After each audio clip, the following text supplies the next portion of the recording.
You must absolutely have the illusion of independence and self-determination.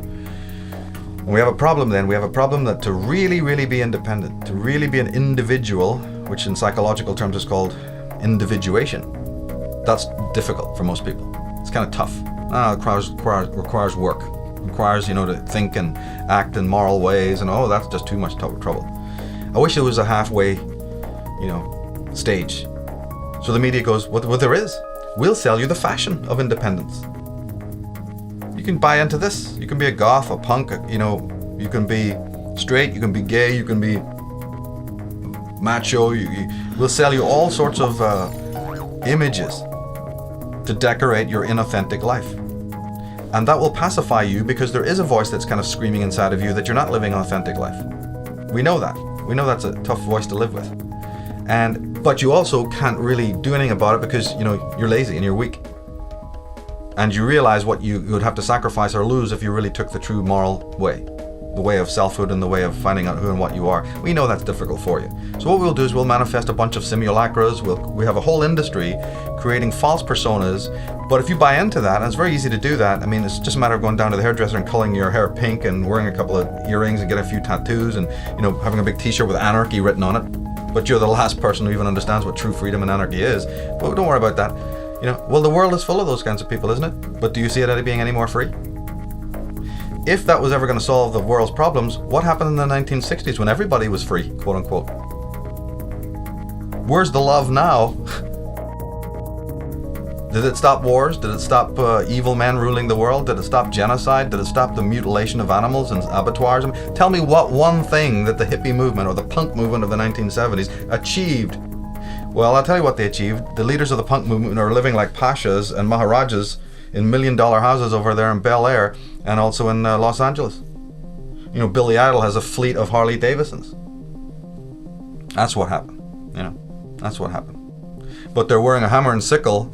We're for the people, peace and love, CND, all that shit. Utter nonsense. Utter nonsense.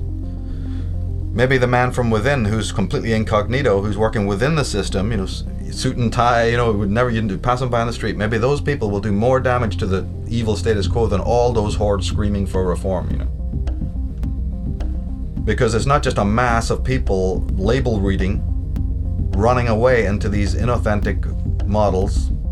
It's a small group of educated people, dedicated, passionate, absolutely zero tolerance for the lie, who are from all walks of life, who have spiritually, most importantly, that they are spiritually adept, that they understand what knowledge is. They have reverence for knowledge. They're not just trying to gain knowledge. Any idiot can do that. Gaining knowledge, well, God, the schools are full of it. No. It's a matter of loving knowledge. That's a big difference. Loving knowledge, understanding what knowledge is a whole different thing than gaining knowledge. So there's these fine lines in all of this, very fine lines. And if the knowledge has to be empowering and changing you first, how can you do anything to change another world? Or maybe you don't even have the right. Maybe we're on the complete wrong subject matter altogether. How does anyone even think that they have a right to involve themselves in the life or the lifestyle of anyone else? If you really think about that, you'll find that it's pretty preposterous. But at the same time, you do have the right to fix your own life. That at least we know is an absolute. You have the absolute right to work on your life. You have the right to make any of the choices that you want to make. So then my work sort of really focuses on that and doesn't stray from that. If it is true that the Illuminati, the child molesting priests, the Templars, and all of these people, what would we think if it is proven or found out that each and every one of these people has the perfect right to do what they are doing? And that you, in fact, have really no right to tell them or anyone else what to do. What happens if that turns out to be the spiritual law? And that the only thing that you have the right to do is to change your own life, regardless of what anybody else is doing. Well, then we have a problem, because the whole world is running around doing exactly the opposite. Everyone's running around fixing all of these other people and waving placards and getting reforms and getting to change this and do that, or we'll lock you up. And society will go through these cycles in which you have a little bit of good, a little bit of bad, a little bit of dark, a little bit of light. And yet the real work is about you taking care of your own house, your own garden. And if everybody did that, unseen forces would come to aid. Man would, like Vernon Howard said, we can accept that God can become man to save man, but we can't accept that man can become God to save himself. It's one of the most powerful statements I've ever heard. And so what is that dependency in human beings that makes them refute that? We know that everyone listening to the sound of my voice is going to refute that. No, it's Jesus who's meant to do it. Muhammad, Allah, what are you talking? Oh, that's all that humanist stuff. Man being his own God. Oh, satanic evil. So we already know that, that's not a common held theory. But wait a minute. What then is the motive that makes people refute that statement? Before we get into what they're into, you're a Christian. Why would you feel motivated to not accept that man is his own savior? I'm very interested in that. I'm very interested in as to why you, not the cult, not the clan, not your guru, why you would, have a problem with that. What's in your psychology that has made you in the 20 years of your life, or the 25 years of life, or the 40 years of your life, not have enough brain cells to realize, my God, that's the bottom line. Because in my opinion, if you don't accept that, you are an unsane person. You're not insane, you're unsane. You're toxic, and you need to be quarantined or something. That's really the long and short of it, in my opinion. Then I want to get the crucifix out. As soon as I hear that somebody is, thinking that another authority, another person, has the rights over their mental and emotional and attitudinal and psychic life, I'm worried about that person, because I know that person has got some very serious psychological and existential problems right off the bat. Right off the bat. Then that person is going to be, a herd, part of some herd, or will be a controller of a herd, or will be manipulated by the herd, or whatever you want to call it. But that person is not going to end ever. You're never going to find that person, in doing good in the world, real necessary good at all. It's just a contradiction in terms. It's impossible. They may be sold the illusion or the delusion that they're doing wonderful work, because they give to Live Aid or the next stupid charity that pops up out of the woodwork. They were there.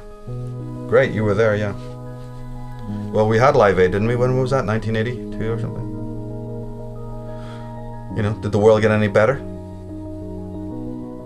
No, all that happened is Bono and Geldof got on their best clothes one day and walked off down there to Buckingham Palace, got on their bony knees and said, thank you, Mom, for their little award. Okay, that's what happened. And their kids will go to good schools, and they will have, $1 million hotels, and they'll have the best time of it, because they're sellouts.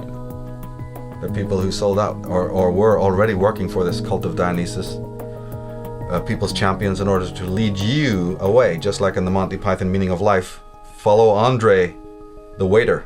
He's got something to show you, so you go up down some streets, over here, up some alleyways, come on, through a bunch of parks, take you on a 15-minute tour nearly there now, to show you something. See that? It leaves you up in an empty field. Much of a philosophy, I know.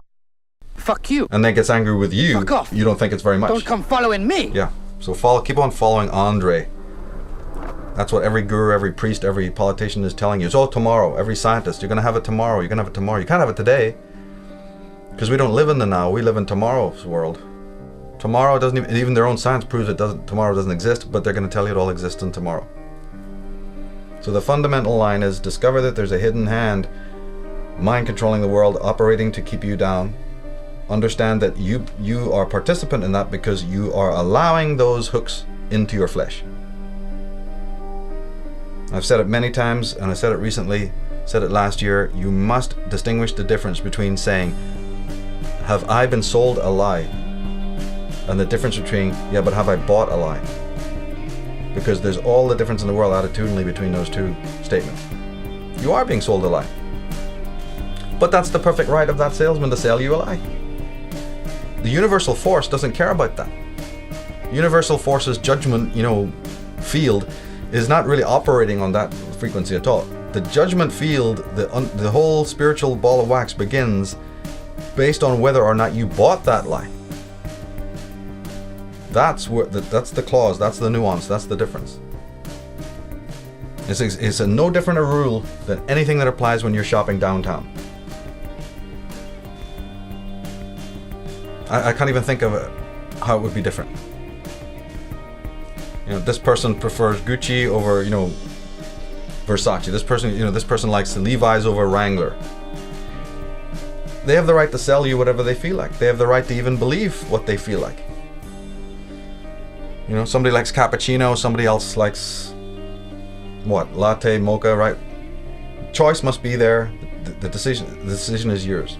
But where the real moral component comes in is what you bought, and what you put your energy into, and what you gave in exchange for what you bought. And if man is not in inner harmony or tuned correctly, he's going to create chaotic noise. If a guitar isn't tuned properly, don't expect it to play well. It's going to be in discord, and it will create chaotic sounds. So the bottom line comes in is about how are you tuned? How are you tuning your inner instrument, your consciousness? As I said, the alternative to that is to not tune it, but then hang out with a whole symphony of likewise untuned people, so you can all believe you're cool. In fact, you can say, no, this is a radical new form of avant-garde music we're playing here. It's real hip, it's real cool. All this chaos. In fact, this chaos is really true.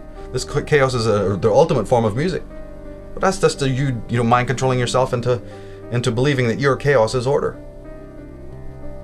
And unfortunately, there are very toxic people in the world who don't like order.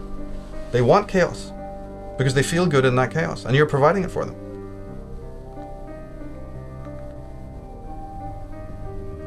No human being who is in their center can be hypnotized.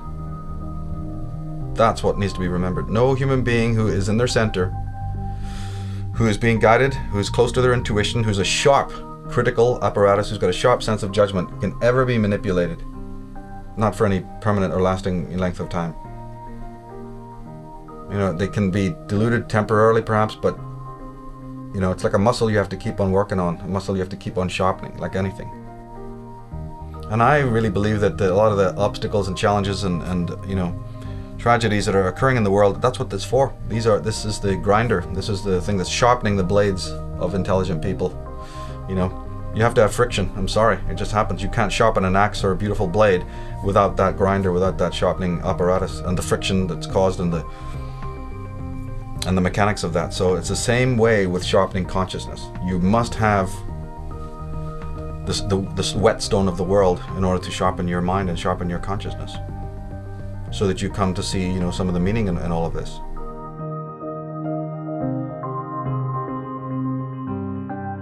And it's ultimately a discovery of your own self. It's not about a discovery of society or other people.